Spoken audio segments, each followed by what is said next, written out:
Summer is for falling in love with books, and today I'm here to share with you my summer TBR. First up is The Ancestors by Laksh, Maheshwari, and Ashish Kavi. This is book 2 of the Descendants trilogy. I had already read the first book, The Descendants, before. And in this book, this is about an ancient weapon that is discovered dating back to the Mahabharata times, and an ancient ancestor who is looking over the weapon to make sure it doesn't fall into the wrong hands. That's like the briefest way I can summarize this book, but I'm excited to read and find out what happens next. Next up is Aperture by Bhaskar Chattopadhyay. This book is about a freelance photographer who lives in an apartment which is right across a hotel. And through a window in the hotel, he can see what's happening in the room of that hotel. So every day he witnesses different stories unfold in front of his eyes.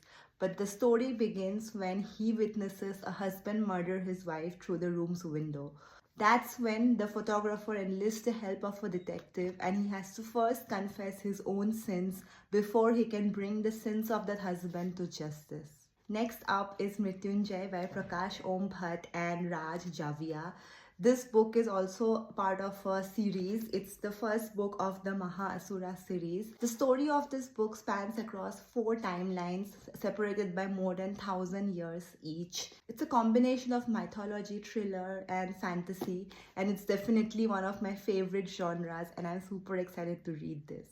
The last book is non-fiction. It's called Against the Grain, Lessons from the Outliers by Pankaj Mishra. You might be familiar with the popular podcast The Outliers. This book compiles lessons from some of the most interesting interviews covered in the Outliers podcast.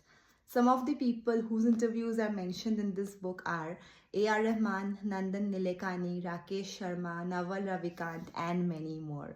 This book promises to be full of lessons, and I'm super excited to dive right in. So this is my summer TBR. I'm curious to know what books you are reading this summer. Do let me know in the comments.